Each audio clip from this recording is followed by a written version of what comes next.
Hello friends, welcome to Bankerspedia. So நம்ம இந்த வீடியோவில் என்ன பார்க்க போகிறோம்னா, IBPS PO 2020 memory based question தான் பார்க்க போகிறோம். சரிங்களா? அதாவது இந்த அக்டோபர் 3 வந்து கேட்ட மிசலினியஸ் அப்ளிகேஷன் சம்ஸ் எல்லாத்தையும் வந்து பார்க்குறோம் இந்த வீடியோவில். ஷார்ட்கட்டாக எப்படி போடலான்றத அப்ரோச் பண்ணலாம் அப்படின்றத பார்க்கலாம்.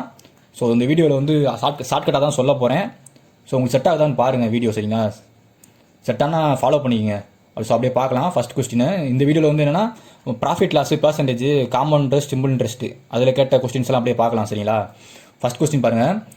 After allowing a discount of 11.11%, a trader still makes a gain of 14.28%. Full stop. At what percent above the cost price does he mark in his goods அப்படின்னு கேட்டிருக்காங்க. சரிங்களா? அதாவது ஒரு ட்ரேடர் வந்து இருக்காங்க. ஸோ அவங்க வந்து என்னென்னா, ஒரு பொருளை விற்கும் போது டிஸ்கவுண்ட்லேயும் விற்கிறாங்க, அதே டயத்தில் அவங்களுக்கு விற்றதுக்கப்புறம் ப்ராஃபிட்டும் கிடச்சிருக்கு 14.28%. சரிங்களா? ஸோ நமக்கு 11.11%னா ஃப்ராக்ஷனில் என்னென்னா 11.11%க்கு 1/9 போடுவோம். சரிங்களா? 1/9 தான். சரிங்களா? அதே மாதிரி இந்த கெயின் வந்து 14.28% சொல்லியிருக்காங்களா, அதுக்கு வந்து என்னென்னா நமக்கு 1/7 தான் ஃப்ராக்ஷனில் மாற்றினா. சரிங்களா? இந்த 14.28%னா 1/7. நமக்கு பார்த்தீங்கன்னா இந்த 9 இருக்குது தெரியுமா, எப்பயுமே வந்து டிஸ்கவுண்ட் வந்து எதுலேருந்து கொடுப்போம்? மார்க்கெட் ப்ரைஸில் தானே கொடுப்போம். அதனால பேஸில் மார்க்கெட் ப்ரைஸ் வரும். சரிங்களா? அதாவது 9 பார்ட்டுக்கு ஒரு பார்ட்டு டிஸ்கவுண்ட் கொடுக்குறோம், அதுதான் அதுக்கு அர்த்தம். சரிங்களா? 1/9னா அதே மாதிரி கெயின் வந்து எப்பயுமே சிபியில் இருந்தால் பார்ப்போம், கெயின் லாஸ் எல்லாமே. ஸோ இங்கே கெயின் வந்து சிபி கீழே இருக்குது, ஒரு பார்ட் வந்து நமக்கு கெயின். சரிங்களா? அதாவது ப்ராஃபிட்டு. ஸோ நமக்கு எம்பியிலேருந்து மார்க்கெட் ப்ரைஸ்லேருந்து டிஸ்கவுண்ட் கொடுத்து விற்றுட்டோம்னா எவ்வளோ? 9 - 1 8 ஆயிருமா? இப்போ 8/9 ஆயிரும். அதாவது மார்க்கெட் ப்ரைஸ் வந்து டிஸ்கவுண்ட் கொடுத்து விற்றுட்டோம்னா அது செல்லிங் ப்ரைஸாக மாறிடும் 8. இந்த கீழே இருக்குது மார்க்கெட் ப்ரைஸ் தான் அப்படியே. அதே மாதிரி இங்கே பார்த்தீங்கன்னா 1/7, அதாவது வந்து சிபியோட ஒரு பார்ட் ஆட் பண்ணோம்னா 8, அதுதான் வந்து செல்லிங் ப்ரைஸாக இருக்கும் நமக்கு. ஏன்னா ஒரு பார்ட் வந்து லாபம் நமக்கு, ப்ராஃபிட்டு. சிபி அதே 7 தான் இருக்கும். முடிஞ்சு போச்சா? பார்த்தீங்கன்னா நமக்கு இந்த பொருள் வந்து ஒரே பொருள் தான், ஒரே ஒரு குட்டை தான் வந்து, ஒரே ஒரு குட்ஸு, அதை மட்டும்தான் அவர் இந்த மாதிரி டிஸ்கவுண்ட்லேயும் விற்கிறாரு, அதே இடத்துல ஒரு கெயினும் கிடைக்குது. ஸோ நமக்கு பார்த்தீங்கன்னா இங்கேயும் எஸ்பி சேமு, இங்கேயும் எஸ்பி சேமு. சரிங்களா? அப்போ என்னென்னா நமக்கு எவ்வளோ அவங்க என்ன கேட்டிருக்காங்கன்னா, at what percent above the cost price does he marks in his குட்ஸ்ன்னு கேட்டிருக்காங்க. அவ்வளோ இதுதான். இந்த 7 பார்ட்லேருந்து 9 பார்ட்டாக வந்து மாற்றிருக்காரு மார்க்கெட் ப்ரைஸ். அதாவது 2 பார்ட் வந்து அதிகமாக மார்க் பண்ணியிருக்காரு, அதான் அதுக்கு ஆன்சரு. சரிங்களா? 2/7, அதாவது 7 சிபியிலேருந்து இந்த 2 பார்ட் வந்து அதிகமாக வைக்கிறாரு, அதான் கேட்டிருக்காங்க. எவ்வளோ பர்சன்டேஜ் இன்ட்டு 100 போட்டிங்கன்னா ஆன்சர் வந்துடும். சரிங்களா? அதாவது 200/7 தான். இது அடித்தோம்னா என்ன ஆகும்? 7 2s are 14, reminder 6, 7 8s are, அவ்வளோதான் முடிஞ்சு. 28 நமக்கு அடிச்சிருவோம். இங்கே வந்து ஆன்சர் இதுதான், 28.56. டக்குன்னு அவ்வளோதான், ஒரே நிமிஷத்துலேயே போட்டுடலாம். சரிங்களா? இந்த கொஸ்டின் ஃப்ராக்ஷனில் போட்டால் வந்து இந்த மாதிரிலாம் பாயிண்டில் வச்சு பர்சன்டேஜ் கேட்டாங்கன்னா ஃப்ராக்ஷனில் போட்டால் தான் டக்குன்னு ஆன்சர் வரும். சரிங்களா? இது பாருங்கள். A shopkeeper allows a discount of 12.5% and still makes a profit of 33.33% on selling a item. சரிங்களா? Find the percentage how much he marked up above the cost price. அதாவது என்ன சொல்கிறாங்கன்னா, ஒரு ஷாப்கீப்பர் வந்து ஒரு ஐட்டத்தை விற்கிறாரு, ஒரு ஐட்டத்தை டிஸ்கவுண்ட்டில் 12.5% விற்கிறாரு, அதே நேரத்தில் அவருக்கு ப்ராஃபிட்டும் 33.33% கிடைக்குது. சரிங்களா? அந்த ஐட்டத்தை விற்றதுக்கப்புறம் என்ன கேட்டிருக்காங்கன்னா, ஃபைன் பண்ண வேண்டியது என்னென்னா, அதாவது மார்க்கப் ப்ரைஸ் தான். அதாவது காஸ்ட் ப்ரைஸ்லேருந்து எவ்வளோ வந்து மார்க்கப் பண்ணி விற்றுருக்காங்க அப்படின்னு கேட்குறாங்க. சரிங்களா? அந்த மார்க்கப் பண்ண பெர்சன்டேஜ் எவ்வளோன்னு கேட்குறாங்க. இந்த கொஸ்டின் பார்த்தீங்கன்னா ஃப்ராக்ஷனில் போடுங்க, ஃப்ராக்ஷன்லேயே போடலாம். இந்த 12.5% டிஸ்கவுண்ட் 12.5%னா நமக்கு 12.5% that is equal to 1/8. So நம்மளுக்கு டிஸ்கவுண்ட் எதுலேருந்து கொடுப்போம்? கீழே எம்பியிலேருந்து தான் கொடுப்போம், பேஸில் மார்க்கெட் ப்ரைஸ்லேருந்து தான் டிஸ்கவுண்ட் கொடுப்போம். 8க்கு ஒரு பார்ட் வந்து டிஸ்கவுண்ட் கொடுத்துருக்கோம். அப்போ நமக்கு என்ன அர்த்தம்னா 7/8ன்னு அர்த்தம். முடிஞ்சா? அதாவது வந்து மார்க்கெட் ப்ரைஸ்லேருந்து டிஸ்கவுண்ட் கொடுத்து விற்றுட்டா இந்த 7 தான் செல்லிங் ப்ரைஸு. ரெண்டாவது என்ன சொல்லியிருக்காங்க? ப்ராஃபிட்டு எவ்வளவு? 33.33%. ஸோ இது பார்த்தீங்கன்னா 1/3 தான், 33.33%னா நம்மளுக்கு ப்ராஃபிட் எதுலேருந்து கிடைக்கும்? சிபியிலேருந்து தான் ப்ராஃபிட் பார்ப்போம். சிபியிலேருந்து 3 பார்ட்டுக்கு ஒரு பார்ட்டு ப்ராஃபிட் கிடச்சிருக்கு. அப்போது 3 + 1 4 தான் வந்து நமக்கு எஸ்பி. சரிங்களா? சிபியோட ப்ராஃபிட் 1 சேர்ந்துச்சுன்னா 4, அது எஸ்பி. சிபி வந்து அதே 3 தான் இருக்கும். ஸோ வந்து நமக்கு பார்த்தீங்கன்னா இங்கே பாருங்கள் என்னன்னா ஒரே ஐட்டத்தை தான் வந்து அவர் விற்கிறாரு இந்த மாதிரி டிஸ்கவுண்ட்லேயும் ப்ராஃபிட்லேயும். டிஸ்கவுண்ட்டில் கொடுத்தும் ப்ராஃபிட் அவர் கிடைக்குது ஒரே ஐட்டம் தான். ஆனால் பாருங்களேன் இது ரெண்டுலேயும் பார்த்தீங்கன்னா காமனான டேம் என்னது, நமக்கு காமனாக இருக்கிறது செல்லிங் ப்ரைஸ் தான் காமனாக இருக்குது சரிங்களா. செல்லிங் ப்ரைஸ் தான் காமனாக இருக்குது இங்கேயும் கரெக்டாக. செல்லிங் ப்ரைஸ் ஏன் வந்து டிஃப்ரெண்ட்டாக இருக்குங்க, டிஃப்ரெண்ட்டாக இருக்கக்கூடாது. ஏன்னா ஒரே ஐட்டத்தை தான் நம்ம விற்கிறோம். ஒரே ஐட்டம் விற்கும்போது நம்மளுக்கு செல்லிங் ப்ரைஸ் ஒன்று தான் இருக்கணும், அதுக்கு காஸ்ட் ப்ரைஸ் ஒன்று தான் இருக்கணும், மார்க்கெட் ப்ரைஸும் ஒன்று தான் இருக்கணும், ஒரே மாதிரி தான் இருக்கணும் சேமாக எல்லாமே. அவங்க பார்த்தீங்கன்னா செல்லிங் ப்ரைஸு இந்த மாதிரி விற்கும்போது 7 கிடைக்குது பார்ட்டு, இந்த மாதிரி வந்து ப்ராஃபிட்டில் கொடுக்கும்போது 4 கிடைக்குது பார்ட்டு. அப்போ என்ன பண்ணணும்னா ஒன்றுமே இல்லை, அப்படியே வந்து ஈக்குவல் பண்ணணும். அதாவது இங்கே வந்து ×4 போட்டுக்கிறணும், இங்கே வந்து ×7 போட்டுக்கிறணும், அவ்வளோதான். கீழே மேலேயும் கீழே மேலே வந்து இப்போ ×4 போட்டால் இங்கே 28/32 வரும் கரெக்டாக. இங்கே என்ன வரும் 7 போட்டால் 28/7 3 21 வரும், அவ்வளோதான் முடிஞ்சு. இந்த 28 தான் நமக்கு என்னென்னா, இந்த 28 இருக்குல்ல 28 தான் என்னென்னா நமக்கு எஸ்பி வந்து 28 கிடச்சிருச்சு. சிபி எவ்வளோ கிடச்சிருக்கு, இந்த 21 சிபி வந்து 21 கிடச்சிருக்கு. எம்பி எவ்வளோ கிடச்சிருக்கு, 32 கிடச்சிருக்கு, அவ்வளோதான் முடிஞ்சு. கண்டுபிடிச்சிட்டோமா நம்ம. இந்த மாதிரி ஈக்குவலாக இல்லைன்னா நம்ம வந்து ஈக்குவல் பண்ணிக்கிறோம். இந்த மாதிரி எது காமனான டைமோ அதை பார்த்து. ஏன்னா ஒரே ஐட்டத்தை தான், ஒரே ஐட்டம் தானே, ஏன் வேறு வேறு கிடைக்குது நமக்கு, கிடைக்கக்கூடாது வேறு வேறு செல்லிங் ப்ரைஸு. அதனால தான் நம்ம இங்கே இந்த 7 இங்கே மேலேயும் கீழேயும் மல்டிப்ளை பண்ணிடுறோம், இந்த 4 மேலேயும் கீழேயும் மல்டிப்ளை பண்ணி இப்போ செல்லிங் ப்ரைஸை ஈக்குவல் பண்ணிட்டோம். போன சம்பளம் பார்த்தீங்கன்னா நமக்கு இந்த மாதிரி சேஞ்ச் பண்ணும்போது டேரெக்டாகவே வந்து சேமாக தான் இருந்துச்சு செல்லிங் ப்ரைஸ். போன சம்பளம் சொல்கிறேன் சரிங்களா. இந்த சம்பளம் நம்ம அப்படி சேமாக இல்லைன்னா நம்ம இந்த மாதிரி ஈக்குவல் பண்ணிக்கிறணும், அவ்வளோதான். இப்போ என்ன கேட்டிருக்காங்கன்னா மார்க்கெட் எவ்வளோன்னு கேட்டிருக்காங்க. காஸ்ட் ப்ரைஸ்லேருந்து எவ்வளோ மார்க்கப் பண்ணியிருக்காங்க, 11 ரூபா பண்ணியிருக்காங்க கரெக்டாக. 11/21 காஸ்ட் ப்ரைஸ்லேருந்து 11 ரூபா மார்க்கப் பண்ணியிருக்காங்க. அதுதான் கேட்குறாங்க, மார்க்கெட் அப் பர்சன்டேஜ் ×100, அவ்வளோதான். ஸோ இதை வந்து என்ன பண்ணிங்கன்னா டேரெக்டாக அப்படியே அடிங்க. 11 0.0 போட்டுங்க, 0.5 டைம்ஸா, 5 டைம்ஸ்னால் 105 வரும், ரிமைண்டர் 5 0.2 வரும் இங்கே, அவ்வளோதான். 2 டைம்ஸ் அடியாகும், ரிமைண்டரு 0.2 × 100 52 தான் வருது நமக்கு ஆன்சரு. பார்த்தீங்களா 52 இதுதான் ஆன்சரு. ஆன்சர் ஒன்று தான் இருக்குது, 52 2 டிஜிட் வரைக்கும் கண்டுபிடிச்சா போதும், 2 டிஜிட் வரைக்கும், அவ்வளோதான் ஆன்சர் கிடச்சிடும். 52.3% தான் ஆன்சர் இதுக்கு. ஸோ இந்த மாதிரி பண்ணிக்கங்க. அதாவது ஈக்குவல் இல்லைன்னா நம்ம ஈக்குவல் பண்ணிக்கிறணும், அதை மட்டும் பார்த்துக்குங்க சரிங்களா. எந்த டைம் வந்து காமனோ அந்த டைமை வந்து ஈக்குவல் பண்ணிக்கிறணும் நம்ம. ஏன்னா இது ஒரே ஐட்டம் தான், ஒரே ஐட்டத்துக்கு வந்து நம்மளுக்கு ஒரே செல்லிங் ப்ரைஸ் தான் கிடைக்கணும், ஒரே காஸ்ட் ப்ரைஸ் தான் கிடைக்கணும், ஒரே மார்க்கெட் ப்ரைஸ் தான் கிடைக்கணும். நமக்கு வேறு வேறு கிடைக்குது. இங்கே 7 கிடைக்குது செல்லிங் ப்ரைஸ், இங்கே 4 கிடைக்குது. அதனால தான் நான் இங்கே 4 மேலேயும் கிளியும், இந்த 4 எடுத்து அப்படியே மேலேயும் கிளியும் பெருக்கிக்கிட்டேன், இந்த 7 செல்லிங் ப்ரைஸ் எடுத்து மேலேயும் கிளியும் அப்படியே பெருக்கிக்கிட்டேன் சரிங்களா, மல்டிப்ளை பண்ணிக்கிட்டேன், அவ்வளோதான். ஆன்சர் இப்படி போட்டால் டக்குன்னு கிடச்சிரும். இது பார்க்குறதுக்கு தான் அப்படி இருக்கும், உங்களுக்கு எக்ஸ்பிளைன் பண்ணுறதுனால போட்டால் டக்குன்னு 40 செகண்ட்லேயே போட்டு போய்கிட்டே இருக்கலாம் அந்த செம்ம. நெக்ஸ்ட் போகலாம். நெக்ஸ்ட் பாருங்கள் இந்த கொஸ்டினை. A shopkeeper marks up price of LED 60% above the cost price and gives 3 successive discount சரிங்களா, 3 successive discount of 12.5%, D% and 25%. If the shopkeeper made a loss of 16% on LED, find the second discount. அதாவது இந்த D கேட்குறாங்க எவ்வளோன்னு சரிங்களா. அதாவது ஒரு good அந்த எல்இடியை வந்து வாங்கிட்டு 60% அபோவ் வந்து மார்க் பண்ணி வைக்கிறாரு சரிங்களா. அதாவது வந்து 100 ரூபா, அவரோட சிபி வந்து 100 ரூபாய்க்கு வாங்கியிருந்தாருன்னு வச்சுக்கோங்க. 100 ரூபாய்க்கு வாங்கியிருந்ததை அவர் வந்து எம்பி வந்து எவ்வளோக்கு வைக்கிறாருன்னா 60 ரூபா கூட்டி 160 ரூபான்னு வைக்கிறாரு. அதான் அதுக்கு அர்த்தம். அதுக்கப்புறம் இதிலிருந்து மூணு டிஸ்கவுண்ட் தராரு. ஒன்று அப்புறம் ஒன்று சரிங்களா. மொத்தம் 3 தராரு டிஸ்கவுண்ட்டு. ஃபஸ்ட்டு டிஸ்கவுண்ட் வந்து நம்மளுக்கு 12.5%, ரெண்டாவது தெரியாது, மூணாவது வந்து 25%. அப்படி விற்றா அவருக்கு வந்து எவ்வளோனா லாஸ் கிடைக்குது. அதாவது லாஸ்னால் நம்ம சிபியில் இருந்தால் பார்ப்போம். லாஸ் எவ்வளோ கிடைக்குதுன்னா 16% கிடைக்குது. அதாவது அவர் 84 ரூபாய்க்கு தான் விற்றுருக்காரு. எஸ்பி வந்து 84 ரூபாய்க்கு விற்றுருக்காரு கரெக்டாக. அப்போ நான் லாஸ்னா 16% லாஸ்னா 100லேருந்து நமக்கு 84 தானே கிடைக்கும். ஸோ நமக்கு இங்கே பார்த்தீங்கன்னா டிஸ்கவுண்ட் நமக்கு இது ஆப்ஷன்லேருந்து போட்டால் டக்குன்னு போட்டுடலாம். ஏன்னா வந்து ஆப்ஷன் எடுத்து போட்டால் தான் டக்குன்னு ஆன்சர் வரும். மற்றபடிலாம் ரொம்ப சுற்றி வளைச்சி போடணும். ஃபஸ்ட்டு நமக்கு பாருங்கள் 12.5%னா இந்த 170ல் 12.5% டிஸ்கவுண்ட் தரணும். 12.5% 1/8 தானே ஃப்ராக்ஷனில். 1/8னா இது அடித்தோம்னா என்ன ஆகும், 1/8 20 ஆகும். 20 டிஸ்கவுண்ட் கொடுத்துருக்காரு ஃபஸ்ட்டு. அப்போ 140 ரூபா ஆகும் சரிங்களா. 140 ரூபா ஆகும். அப்புறம் டி நமக்கு தெரியாது. இப்போ ஆப்ஷன் நீங்கள் பிக் பண்ணணும். ஆப்ஷனை பிக் பண்ணும்போது இந்த 20 பிக் பண்ணிங்கன்னு வச்சுக்கோங்க சரிங்களா. 20 பிக் பண்ணிங்கன்னா இந்த 20% இந்த 140 கொடுத்தோம்னா எத்தனை வரும், 28 ரூபா கொடுக்கணும் சரிங்களா.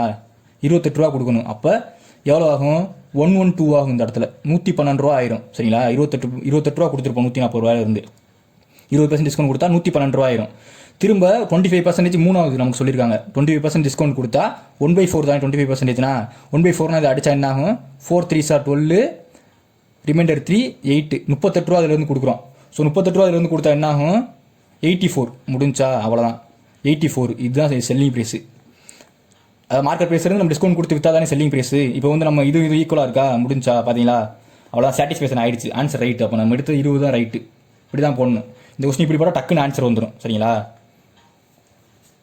அதாவது ப்ராஃபிட் லாஸில் வந்து ஒரு கொஸ்டின் ஆப்ஷனில் இருந்து போனால் டக்குன்னு ஆன்சர் வரும். மற்றப்பெல்லாம் சுற்றி விட்ருவாங்க. சரிங்களா? அதான் சொல்கிறேன். நெக்ஸ்ட் பார்ப்போம். இந்த கொஸ்டின் பாருங்கள். A shopkeeper bought 80 pence for rupees 400. He sold 40 pence at 60% profit and sold the remaining pence at 20% profit. அவ்வளோதான். If he had sold all the pens at 15%, எல்லா பெண்ணுமே 15% ப்ராஃபிட்டில் விற்றுருந்தா how much less profit would he have made? அதாவது shopkeeper வந்து 80 பெண் வந்து 400 ரூபாய்க்கு வாங்கியிருக்காரு. சரிங்களா? 80 பெண்ணையும் 400 ரூபாய்க்கு வாங்கியிருக்காரு மொத்தமாக. அப்புறம் வந்து 40 பெண்ணை வந்து 60% ப்ராஃபிட்டில் விற்கிறாரு. அதுலேருந்து 40 பெண் இருக்குது தெரியுமா? ஸோ அதை மட்டும் 60% ப்ராஃபிட் விற்கிறாரு. 60% ப்ராஃபிட் விற்கிறாரு. மீதி இருக்க 40 பெண் இருக்கும்ல, மீதி 40 பெண் 80ல் மீதி 40 அவ்வளோதானே.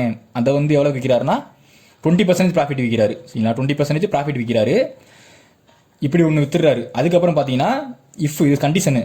If he had sold all the pens, எல்லா பெண்ணையுமே இந்த 80 பெண்ணையுமே 15% ப்ராஃபிட்டில் விற்றுருந்தா 15% ப்ராஃபிட்டில் விற்றுருந்தா வந்து எவ்வளோ வந்து இப்படி விற்றதுக்கும் இப்படி விற்றதுக்கும் எவ்வளோ ப்ராஃபிட் கம்மியாக கிடச்சிருக்கும் அவருக்கு அப்படின்னு கேட்குறாங்க. எவ்வளோ அமௌண்ட் கம்மியாக கிடச்சிருக்கும் அப்படின்னு கேட்குறாங்க. சரிங்களா? நமக்கு இப்படி விற்றாங்கன்னா என்ன ஆகும்? 80 பெண் வந்து 400 ரூபாய்னா ஒரு பெண் வந்து நமக்கு எவ்வளோ ஆகும்? 5 ரூபா. 5 ரூபா தானே ஒரு பெண் வந்து 5 ரூபா ஆகும். சரிங்களா? ஒரு பெண்ணோட ரேட்டு 5 ரூபா தான். கரெக்டா? அப்போ 40 பெண்ணை வந்து 60% ப்ராஃபிட்டில் விற்கிறாரு. அப்போ நம்மளுக்கு 5 ரூபா தான் ஒரு பெண்ணோட காஸ்ட் ப்ரைஸு. இதில் சிபி தான். இது காஸ்ட் ப்ரைஸ் 5 ரூபாய்னா 60%னா இது 5 ரூபாயிலேருந்து நம்ம 60% பார்த்தா என்ன ஆகும்? 3 ரூபா ஆகும். அப்போ 8 ரூபாய்க்கு விற்றுருப்பாரு. 8 ரூபாய்க்கு விற்றுருப்பாரா இந்த 40 பெண்ணையும்? 8 ரூபாய்க்கு விற்றுருந்தா ஏன்னா 320 ரூபாய் ஆகும். சரிங்களா? இங்கே அதே மாதிரி இங்கே 20% ப்ராஃபிட். இந்த 5 ரூபா தான் சிபி நமக்கு. இதில் 5 ரூபாய் 20% தான் 1 ரூபா கூடி விற்றுருப்போம். சரிங்களா? அதை 6 ரூபாய்க்கு விற்றுருப்போம். 6 ரூபாய்க்கு விற்றுருந்தோமா எவ்வளவு? 240 ரூபாய்க்கு விற்றுருப்போம் இங்கே. ஸோ மொத்தமாக இது ரெண்டும் சேர்த்து எவ்வளவு நமக்கு? 065 560 ரூபாய்க்கு விற்றுருக்கோம் இந்த மாதிரி விற்கும்போது. சரிங்களா? அந்த அவர் விற்றுருக்காரு இந்த மாதிரி. அதாவது ரெண்டாவது கண்டிஷன், இந்த 80 பெண்ணையுமே 15% ப்ராஃபிட்டில் விற்றுருக்கணும்னு சொல்கிறாங்க. அப்படி சொன்னாங்கன்னா என்னென்னா நமக்கு ஒரு பெண்ணு நமக்கு 5 ரூபாய்னு தெரியும். ஒரு பெண்ணோட காஸ்ட் ப்ரைஸ் வந்து 5 ரூபா தான். கரெக்டாக? 15% நமக்கு என்ன ஆகும்? 10% 0.5 0.25 5%, 0.75 கூட விற்றுருக்காங்க. அதாவது 6.75 ரூபாய்க்கு விற்றுருக்காங்க. 6.75 சாரி 5.075 விற்றுருக்காங்க. இவ்வளோ விற்றுருக்காங்க. சரிங்களா? இதில் 5.75 விற்றுருக்காங்க. 50% ப்ராஃபிட்னா அவ்வளோ தான் விற்றுருப்பாங்க. அப்போ 80 × 5.75 போட்டால் எவ்வளோ வரும் நமக்கு? அதாவது 85 இப்படி தான் பார்க்க இது ஈஸியாக பார்க்கலாம். அதாவது 80 × 5 போட்டால் நமக்கு 400. அதாவது 80 × 0.75 3/4 தானே. 3/4 போட்டால் இங்கே என்ன ஆகும்? 20 ஆகும். 6 + 6 60 400 ரூபாய்க்கு விற்றுருப்போம். முடிஞ்சா? இது ஒன்று. அப்போ எவ்வளோ நமக்கு? இது ரெண்டுக்கும் டிஃப்ரென்ஸ் அதை தான் அவங்க கேட்குறாங்க அந்த கொஸ்டினில். 100 ரூபா தான். முடிஞ்சா? How much less profit would he have மேடுனா மொதல் 560 ரூபாய்க்கு இந்த மாதிரி கிடைக்கும் போது அவர் கிடைக்குது. இப்போ 460 ரூபாய்க்கு தான் கிடைக்குது. அப்போ 100 ரூபா வந்து நமக்கு ஆன்சரு. அடுத்து இந்த கொஸ்டின் பாருங்கள். A person saves 6% of his income. Full stop. 2 years later his income shoots hikes up, அதாவது அதிகமாகுது by 15%. But his savings remains the same. Savings வந்து சேமு.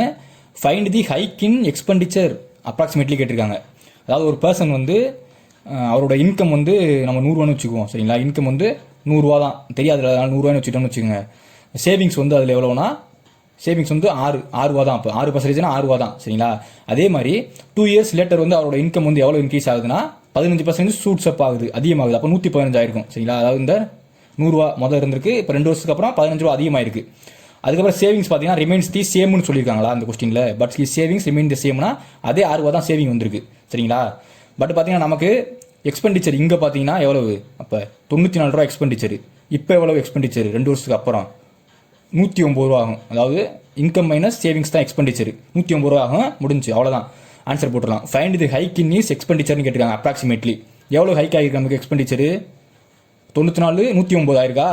அப்போ 15 15 ரூபா அதிகமாக இருக்குது. இதில் பேஸ் நமக்கு 94 ரூபா தான். சரி, நமக்கு 94 ரூபா தான் 109 ரூபா இருக்குது. இன்ட்டு 100 அந்த பர்சன்டேஜ் தான் கேட்குறாங்க. முடிஞ்சா அவ்வளோதான். இதை வந்து என்ன இப்படி அடிக்க நீங்கள் டேரெக்டாக அடிங்க, இப்படி அடிச்சிருங்க. இதை பாயிண்ட் வச்சுக்கோங்க, 0 பாயிண்ட் வச்சுக்கோங்க, 150 ஆக்கிக்கோங்க. 0.1 0.1 அடித்தோம்னா ரிமைண்டர் 56 இருக்கும். சரிங்களா, 56னா எத்தனை டைமு? 5 டைம்ஸ் வரும். 94 5 டைம்ஸ் போட்டால் எவ்வளோ வரும் நமக்கு?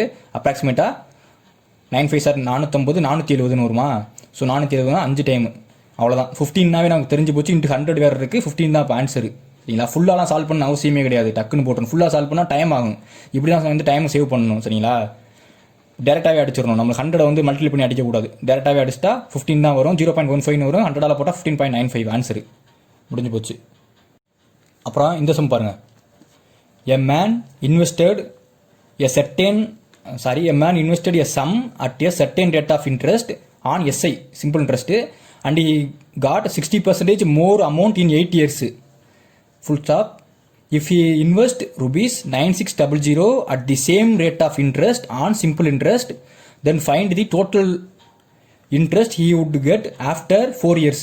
சரிங்களா, அதாவது ஒருத்தன் வந்து என்ன பண்ணுறான்னா, ஒரு அமௌண்ட் வந்து இன்வெஸ்ட்மெண்ட் பண்ணுறான். சரிங்களா, ஒரு பர்சன்டேஜில் சிம்பிள் இன்ட்ரெஸ்ட்டில். அது வந்து 8 வருஷத்துக்கு அப்புறம் 8 இயர்ஸ்க்கு அப்புறம் வந்து அவனுக்கு 60% அதிகமாக கிடைக்குது. 60% அதிகமாக கிடைக்குது சிம்பிள் இன்ட்ரெஸ்ட்டில். சரிங்களா, அப்புறமேட்டு பார்த்தீங்கன்னா இதில் கிடைக்கிற இதே சேம் ரேட் ஆஃப் இன்ட்ரெஸ்ட்டை வச்சு இந்த 9600 ரூபாயை வந்து திரும்பவும் ஒரு அதே இன்ட்ரெஸ்ட் ரேட்டில் எஸ்ஐயில் இன்வெஸ்ட்மெண்ட் பண்ணுறான். ஸோ வந்து என்ன கேட்குறாங்கன்னா, அந்த 4 வருஷத்துக்கு அப்புறம் இந்த அமௌண்ட்லேருந்து, இந்த 9600லேருந்து எவ்வளோ வந்து டோட்டல் இன்ட்ரெஸ்ட் அமௌண்ட் கிடச்சிருக்கும் 4 வருஷத்துக்கு அப்புறம் அப்படின்னு கேட்குறாங்க. சரிங்களா, அது 8 இயர்ஸ்க்கு வந்து 60% வந்து எக்ஸ்ட்ரா கிடைக்குது அவனுக்கு. அப்போ ஒரு வருஷத்துக்கும் சிம்பிள் இன்ட்ரெஸ்ட் தானே. அப்போ ஒரு வருஷத்துக்கு என்னன்னா நமக்கு 60/8. ஒரு வருஷத்துக்கு நமக்கு அடித்தோம்னா 8 7 சார் 56.5 7.5% தான் இன்ட்ரெஸ்ட் போட்டிருக்காங்க. கரெக்டாக 7.5% தான் இன்ட்ரெஸ்ட் ஒரு வருஷத்துக்குமே நமக்கு. முடிஞ்சு போச்சு, கண்டுபிடிச்சிட்டோம் இன்ட்ரெஸ்ட் ரேட்டை. இப்போ இந்த இன்ட்ரெஸ்ட் ரேட்டை வச்சு அவங்க என்ன பண்ணுறாங்கன்னா, இந்த 9600 4 வருஷத்துக்கு இன்வெஸ்ட்மெண்ட் பண்ணுறாரு. சரிங்களா, 4 வருஷத்துக்குனா 7.5 இன்ட்டு 4 வருஷம் என்ன ஆகும்? 30% ஆகி போயிடும் நமக்கு. 30% மொத்தமாக ஆகி போயிடும். இந்த 9600ல் 30% கண்டுபிடிச்சா நமக்கு எவ்வளவு? 96 இன்ட்டு 3 போட்டால் 6 3 சார் 18, ரிமைண்டர் 1, 9 3 சார் 27 28. முடிஞ்சா 288. இதுதான் ஆன்சரு. அதாவது 960. இங்கே ஜீரோலாம் பார்த்துக்காதீங்க, அதை லாஸ்ட்டாக பார்த்துக்கலாம். சரிங்களா, அவ்வளோதான் ஆன்சரு. அதாவது இங்கே கொடுத்ததை வச்சு இதை வச்சு தான் அப்ரோச் பண்ணணும். ஃபஸ்ட் லைனு இந்த 8 இயர்ஸ்க்கு 60%னா நமக்கு ஒரு வருஷத்துக்கு 7.5% தான் இன்ட்ரெஸ்ட். அதை கண்டுபிடிச்சா டக்குன்னு போட்டுடலாம். இது பாருங்கள், the difference between the compound interest and simple interest on a some for 2 years at 10% per annum when the interest is compounded yearly ரொம்ப முக்கியம், is rupees 400. Full stop. If the interest is compounded half yearly, what will be the difference between compound interest and simple interest for 1.5 years? அதாவது 1.5 வருஷத்துக்கு எவ்வளோ வந்து difference இருக்குன்னு கேட்குறாங்க, compound இன்ட்ரெஸ்ட்டுக்கும் simple இன்ட்ரெஸ்ட்டுக்கும். சரிங்களா, அமௌண்ட்டில் அது கொஸ்டின் என்னென்னா, காம்பவுண்ட் இன்ட்ரெஸ்ட்டுக்கும் சிம்பிள் இன்ட்ரெஸ்ட்டுக்கும் 2 வருஷத்துக்கு அப்புறம் 10% பெர் ஆனம் இன்ட்ரெஸ்ட்டில் டிஃப்ரென்ஸ் வந்து 400ன்னு சொல்லியிருக்காங்க. சரிங்களா, அது ஃபஸ்ட்டு அதுதான், அதை ஃபஸ்ட்டு அப்ரோச் பண்ண முடியும். ஸோ 2 வருஷத்துக்கு நம்மளுக்கு எஸ்ஏ என்ன ஆகும்? 10%னா 20% ஆகும். அதே சிஏல 2 வருஷத்துக்குனா என்ன ஆகும்? 10%னா அதாவது XYயில் போடலாம், X+Y + XY/100ன்னு போடலாம். சரிங்களா, அதாவது 10% தான் ப்ளஸ் 10% தான் 2 வருஷத்துக்கு போடணும்ல. 10 × 10/100 அப்போ எவ்வளோ கிடைக்கும் நமக்கு? 10 + 10 + இங்கே அடித்தோம்னா 1 21% கிடைக்கும். அவ்வளோதான், டிஃப்ரென்ஸ் தான். இந்த 20ம் இந்த 21 டிஃப்ரென்ஸ் தான் இந்த 400. அதான் சொல்லியிருக்காங்க. சரிங்களா, 1% தான் நமக்கு 400 ரூபா. அப்போ 100%, அதான் பிரின்சிபல். அது எவ்வளோன்னு பார்த்தோம்னா நமக்கு 40,000 கிடைக்கும். சரிங்களா, இதான் வந்து சம்மு. இந்த சம்மு கண்டுபிடிச்சிட்டோம், 40,000 முடிஞ்சு. இப்போ என்ன கேட்குறாங்க பாருங்கள், if the interest is compounded half yearlyனா என்னன்னா, இந்த 10% இன்ட்ரெஸ்ட் இருக்குது தெரியுமா, ரேட் பெர் ஆனம், அது வந்து half yearlyனா நம்ம 10/8 போட்டுக்கிறணும். காம்பவுண்ட் இன்ட்ரெஸ்ட்டில் 10/2னா 5% எடுத்துக்கிறணும். இந்த 5% வந்து 1.5 இயர்ஸ்க்கு எடுத்துக்கிறணும். சரிங்களா, அதை தான் சொல்கிறாங்க அவங்க. 1.5 இயர்ஸ்க்கு வந்து எடுத்துக்கிறணும் இந்த 5%. அதான் சொல்கிறாங்க. ஆனால் எஸ்ஐயில் வந்து 1.5 இயர்ஸ்னால் நமக்கு 15% வந்து 15% தெரிஞ்சு போயிடும். சரிங்களா, 1.5 இயர்ஸ்னால் 5 + 5 + 5னா நமக்கு 15% தான், அது தெரிஞ்சு போயிடும். சிஏ தான் நமக்கு முக்கியம். சிஏ எப்படி ஷார்ட்டாக போடுறோன்னு சொல்கிறேன் பாருங்கள். இந்த 5% தெரிஞ்சு போயிடும் நமக்கு காம்பவுண்ட் half yearlyனா. சிஐயில் 5/100ன்னு போட்டோம்னா ஃப்ராக்ஷனில் மாற்றுறதுக்கு எப்பயுமே /100 போட்டுக்குங்க. பெர்சன்டேஜ்னா 1 அடித்தோம்னா 1/20ன்னு வரும். சரிங்களா, இப்படி இருக்கா? அப்போ இந்த 20 ரூபாய்க்கு 1 ரூபா தான் இன்ட்ரெஸ்ட்டு சரிங்களா, அப்படி தான் அர்த்தம் அதுக்கு. அதாவது 20 தான் வந்து பிரின்சிபல், அதுக்கு 1 ரூபா இன்ட்ரெஸ்ட்டு. அப்போ 21/20ன்னு ஆக்கிடணும், இந்த மாதிரி ஆக்கிக்கணும். இந்த 21 வந்து அமௌண்ட் ஆயிரும், இது பிரின்சிபல் ஆயிரும் காம்பவுண்ட் இன்ட்ரெஸ்ட்டில் போடுறதுக்கு. இப்போ அவங்களுக்கு 1.5 இயர்ஸ்னால் நமக்கு 5%, 1.5 இயர்ஸ்னால் மூணு தடவை போடணுமா? ஃபஸ்ட்டு ஒரு 6 மாதம், அப்புறம் ஒரு 6 மாதம். ஒன்றுமேல இதையும் கியூப் பண்ணிக்கோங்க, இதையும் கியூப் பண்ணிக்கோங்க. 21 கியூப் நமக்கு என்னது 9261 கரெக்டாக, 9261. 20 கியூப் என்னது நமக்கு 8000. கியூப் வந்து எப்பயுமே வந்து 25 வரைக்கும் படித்து வச்சுக்கோங்க, யூஸ் ஆகும் நமக்கு இந்த மாதிரி போடுறதுக்கு. 20 கியூப் வந்து 8000. ஸோ நமக்கு என்னென்னா இது அமௌண்ட் மேலே இருக்குது, இது பிரின்சிபல். இன்ட்ரெஸ்ட் மட்டும் எவ்வளவு 1261 சரிங்களா. இன்ட்ரெஸ்ட் மட்டும் எவ்வளவு 1261. 1261 தான் இன்ட்ரெஸ்ட் மட்டும் நமக்கு கரெக்டாக. இந்த 8000 தான் நமக்கு இந்த பிரின்சிபல். இந்த 8000 தான் இந்த 40,000. 8000 தான் 40,000னா நம்ம அடித்தோம்னா என்ன ஆகும்? இந்த 40,000 8000னா இங்கே 1 2 3 0 அடிச்சிருவோம். 1 2 3 0 அடித்தோம்னா 8 அடிச்சா 5. ஒரு பார்ட் வந்து 5 ரூபாய்னா 1261. இந்த 1261 இருக்கா, 1261 × 5 போட்டால் எவ்வளோ வரும் நமக்கு? இதான் காம்பவுண்ட் இன்ட்ரெஸ்ட் மட்டும் கிடைக்குது நமக்கு. 5 6 5 30 0 ரிமைண்டர் 3 5 2 10 13 3 ரிமைண்டர் 1 5 1 is 5 6 6305 தான் காம்பவுண்ட் இன்ட்ரெஸ்ட்டில் இந்த 1.5 வருஷத்துக்கு கிடைச்சது நமக்கு. அதே சிம்பிள் இன்ட்ரெஸ்ட்னா நமக்கு தெரிஞ்சு போயிடும். 15% டேரெக்டாக கண்டுபிடிச்சா போதும் இந்த 40,000 சரிங்களா. 15% 40,000 எவ்வளவு? 10% தான் 4,000 ரூபா, 5% 2,000 ரூபா, மைனஸ் 6,000 ரூபா. 6,000 தான் சிம்பிள் இன்ட்ரெஸ்ட் எஸ்ஐ. ஸோ இது ரெண்டுக்குள்ள டிஃப்ரென்ஸ் எவ்வளவு? 305 ரூபா. அதான் ஆன்சர், அதான் கேட்டிருக்காங்க அவங்க, டிஃப்ரென்ஸ் தான் கேட்டிருக்காங்க 305. முடிஞ்சா எப்பயுமே வந்து இங்கே ஃப்ராக்ஷனில் மாற்றிக்கிறோமா 1/20ன்னு ஃப்ராக்ஷனில் மாற்றினதுக்கு அப்புறம் இங்கே இன்ட்ரெஸ்ட்டோட ஆட் பண்ணிக்கிறணும். 21 வந்து அமௌண்ட் ஆயிரும் காம்பவுண்ட் இன்ட்ரெஸ்ட்டில், 20 பிரின்சிபல் ஆயிரும். ஸோ நம்மளுக்கு 3 தடவை போடணும், ஏன்னா வந்து 1.5 இயர்ஸ் தான் கேட்டிருக்காங்க சரிங்களா. 1 இயர்னு கேட்டாங்கன்னா 6 மாதமாக நமக்கு 2 தான் ஸ்கொயர்னு பண்ணிக்கிறணும். இங்கே வந்து என்ன 1.5 இயர்ஸ்னால் 3 தடவை கேட்டிருக்காங்க, அப்போ கியூப் பண்ணிக்கிறணும் மேலேயும் கீழேயும். கியூப் பண்ணால் நமக்கு 21 கியூப் வந்து இது ஆகும் 9261. 20 கியூப் 8000 ஆகும். நமக்கு இன்ட்ரெஸ்ட் மட்டும் தானே கண்டுபிடிக்க சொல்லியிருக்காங்க, டிஃப்ரென்ஸ் இன்ட்ரெஸ்ட் மட்டும் எடுத்துக்கங்க. பார்ட்ஸ் எவ்வளோனா 1261 தான். இதை மைனஸ் பண்ணோம்னா இதுதான் பிரின்சிபல், இதான் அமௌண்ட் மொத்தமாக. இது ரெண்டு மைனஸ் பண்ணால் இன்ட்ரெஸ்ட் மட்டும் கிடைக்குமா? காம்பவுண்ட் இன்ட்ரெஸ்ட் மட்டும் 1261 தான் அந்த பார்ட்டு சரிங்களா. அந்த பார்ட் இன்ட்டு இந்த கீழே இருக்க 8000 தான் பார்ட்டு தான் இந்த 40,000 சரிங்களா. நம்ம கண்டுபிடிச்ச அந்த பிரின்சிபல். ஸோ ரெண்டே அடிச்சோம்னா 5 நிற்கும். 5 × 1261 போட்டால் 6305 கிடைக்கும், அவ்வளோதான். மைனஸ் பண்ணால் 305 ஆன்சரு. அப்புறம் பார்த்தீங்கன்னா இவ்வளோ தான் கொஸ்டின்ஸ் எடுத்து வந்தேன். அந்த 3ஆம் தேதி அக்டோபர் 3 கேட்ட ஐபிஎஸ்பிஓவில் அப்ளிகேஷன் மிஸ்லேனியஸ் ப்ராஃபிட் லாஸ், இந்த காம்பவுண்ட் சிம்பிள் இன்ட்ரெஸ்ட், அப்புறம் அப்ளிகேஷனில் வர இந்த பெர்சன்டேஜ் வச்சு அதை மட்டும் எடுத்து வந்திருந்தேன். நாளைக்கு வந்து நம்ம வேறு டாபிக் கேட்டிருந்த எல்லா கொஸ்டினையும் அப்படியே பார்க்கலாம் சரிங்களா. இதெல்லாம் பார்த்தீங்கன்னா அப்படி பார்க்குறதுக்கு தான் வந்து இவ்வளோ நேரம் ஆகிற மாதிரி இருக்கும். இந்த எழுதி போடுறதுனால டக்குன்னு போட்டால் 1 நிமிஷத்துலேயே சால்வ் பண்ணலாம். இதெல்லாம் பார்த்தீங்கன்னா 1% வந்து டக்குனே கண்டுபிடிச்சிடலாம். 1% 400னா 100% 40,000 கண்டுபிடிச்சிட்டு இந்த ஃப்ராக்ஷன் டக்குன்னு நம்ம போடணும். டக்குன்னு பார்த்தோன்னே வந்து 21/20 அப்போ 9,221 8,000 அது கண்டுபிடிச்சா டக்குன்னு போட்டுடலாம் ஆன்சர். டேரெக்டாக அடி ஆகும் எல்லாமே, நமக்கு அடியாகி டேரெக்டாக ஆன்சர் கிடைக்கும். ஃபார்முலாலாம் யூஸ் பண்ணுவோம் ரொம்ப நேரம் ஆகும் சால்வ் பண்ணுறதுக்கு சரிங்களா. நம்ம இந்த மாதிரி ப்ராஃபிட் லாஸு காம்பவுண்ட் இன்ட்ரெஸ்ட்லாம் வந்து டிஸ்கவுண்ட்டு வச்சு கேட்பாங்க, ப்ராஃபிட்டு அப்புறம் லாஸு மார்க்கெட் ப்ரைஸ் எல்லாம் பெர்சன்டேஜ் கேட்டால் நான் ஃப்ராக்ஷன்லேயே நம்ம போட்டுக்கலாம். எல்லாமே ஃப்ராக்ஷன்லேயே வந்து போடலாம், ஈஸியாக கிடைக்கும் ஆன்சர் ஃப்ராக்ஷனில் போட்டால். காம்பவுண்ட் இன்ட்ரெஸ்ட்டுமே ஃப்ராக்ஷனில் போட்டால் ஈஸியாக கிடைக்கும். அப்படியே பெர்சன்டேஜ் ஃப்ராக்ஷனில் மாற்றிக்கிட்டு போடணும், போட்டால் நமக்கு டக்குன்னு ஆன்சர் வந்துகிட்டே இருக்கும். ஸோ பார்த்தீங்கன்னா நம்ம இந்த மாதிரி அப்ரோச் பண்ணுறது உங்களுக்கு பிடிச்சிருந்தா கமெண்ட் செக்ஷனில் கமெண்ட் பண்ணுங்கள். நம்ம வந்து பேசிக்கில் இருந்தே கூட வீடியோ பார்க்கலாம். ஒரு டாப்பிக்கும் ப்ராஃபிட் லாஸே வந்து ஃப்ராக்ஷனில் எப்படி போகிறதுன்னு பேசிக்காகவே வீடியோ வந்து பார்க்கலாம் வரிசையாக. பேசிக்கில் இருந்தே ஒரு சம்மா எடுத்து பார்த்தீங்கன்னா அப்புறம் நாளைக்கு வந்து நம்ம இன்னும் நெக்ஸ்ட்டு கேட்ட இந்த ப்ராஃபிட் ஏஜஸ்ஸு, அப்புறம் time and work, time and டிஸ்டன்ஸ்லாம் கேட்டாங்களே அந்த மாதிரி சம்ஸ்லாம் பார்க்கலாம். பார்ட்னர்ஷிப்லாம் இந்த ஐபிஎஸ்பியில் கேட்டது நாளைக்கு வீடியோவில். இந்த வீடியோ உங்களுக்கு பிடிச்சிருந்தா லைக் பண்ணுங்கள். சப்ஸ்கிரைப் யாராச்சும் பண்ணாமல் இருந்தீங்கன்னா சப்ஸ்கிரைப் பண்ணிவிட்டு பெல் ஐக்கானே எனேபிள் வச்சுக்கோங்க. தேங்க்யூ.